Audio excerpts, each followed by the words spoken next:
Естеріңізде ме, үнемі бір жерде жоғалып кетіп, артынан бүкіл отбасы іздеп жүретін кішкентай Элиф деген қыз бар еді ғой. Иә, дәл өзі. Бір кезде түрік сериалдарын көргендердің бәрі дерлік Элифті білетін.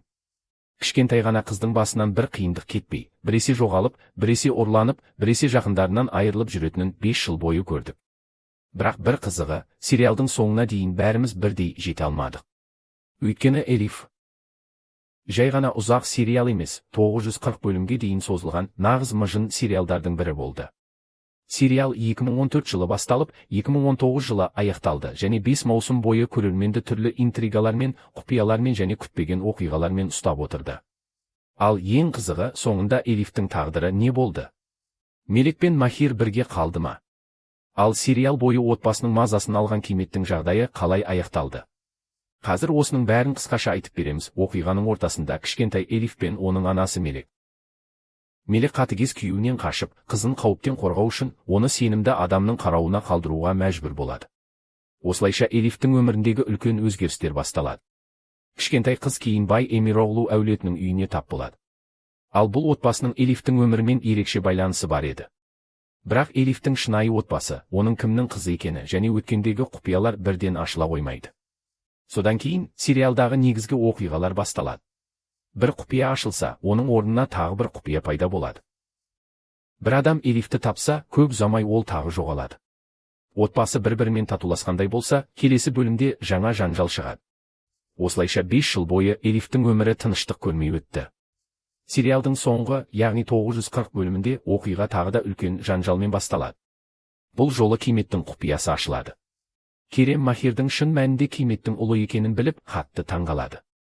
Ол бұл шындықты қабылдай алмай, Махирмен жанжалдасып қалады. Ал Махир болса, Киметке қоңырау шалып, оның енді үйден кетуін талап етеді. Бірақ Киметтің бұл сөздерден кейін тыныш кететін ойы жоқ еді. Керісінше, оның ашуы одан сайын күшейеді. Ол отбасының мұрасында сақталған қаруды қолына алып, Мелекке шабуыл жасайды. Ал Масидені қоймаға қамап қояды. Яғни сериалдың ең соңғы бөлімінде де Кимет бәрін тыныш аяқтаудың орнына тағы бір рет бүкіл отбасының өмірін қауіпке тігеді. Керем үйге келген кезде анасының дауысын естіп, оның артынан қоймаға барады. Ол жерде Киметпен бетпе-бет келеді. Ал Махир жағдайдың соңы жақсылықпен бітпейтінін түсініп, полицияға хабар береді. Бірақ дәл осы кезде Элиф полицияның келгенін көріп қорқып кетеді. Кішкентай қыз тағы да жалғыз өзі көшеге қашып шығады. Иә, сериалдың ең соңғы бөлімінде де Элиф тағы жоғалып кетеді. 5 жыл бойы біз көрген нәрсенің соңғы бөлімде де қайталануы осы шығар. Элиф көшеде жалғыз әрі шарасыз күйде жүрген кезде, оның жанына бір көлік тоқтайды. Ал көліктен оған қарай бір қол созылады. Осы сәтте көрермен үшін Элифтің тағдыры тағы да белгісіз болып қалады. Ал бұл уақытта қоймада Кимет Керем және Масидемен бетпе-бет келеді. Ол жасағандарының барлығын өткеннен қалған кекпен байланыстырады. Бірақ жағдай барған сайын қауіпті бола түседі. Киметтің қолындағы қару атылады.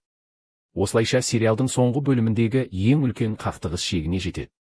Бірақ Киметтің бұл әрекеті оның жоспарын жүзеге асыруына мүмкіндік бермейді. Полиция оқиға орнына келіп, Кимет ұсталады. Осылайша сериал бойы отбасының тыныштығын бұзған әйелдің әрекеттері ақыры тоқтайды. Ең бастысы, осының бәрінен кейін Мелек, Махир және Элиф қайтадан бірге қалады. Олар ұзақ уақыт бойы жоғалтқан тыныштыққа қол жеткізеді. Элифтің бүкіл балалық шағы қауіппен, жоғалумен, қорқынышпен және отбасы ішіндегі құпиялармен өтті. Бірақ сериалдың соңында оның өмірінде жаңа кезең басталады. Мелек пен Махир Элифке ие болып, оны енді қорқынышсыз, тыныш өмірге жетелейді. Яғни 5 жыл бойы бір қиындықтан екіншісіне түсіп келген кішкентай Элиф ақыры тыныштық табады. 2014 жылы басталған сериал 2019 жылдың 10 маусымында 940 бөліммен ресми түрде аяқталды. Канал 7 бұл бөлімді сериалдың финалы ретінде жариялаған. 5 жыл бойы кішкентай Элифтің тағдырын бақылаған көрермендер ақыры оның Мелекпен және Махирмен бірге тыныш өмірге қадам басқанын көрді. Ал Киметтің ұзаққа созылған интригалары да осымен аяқталды. Шынымызды айтсақ, 940 бөлімнен кейін Элифті соңына дейін көріп шыққан адамға медаль беруге болатын шығар.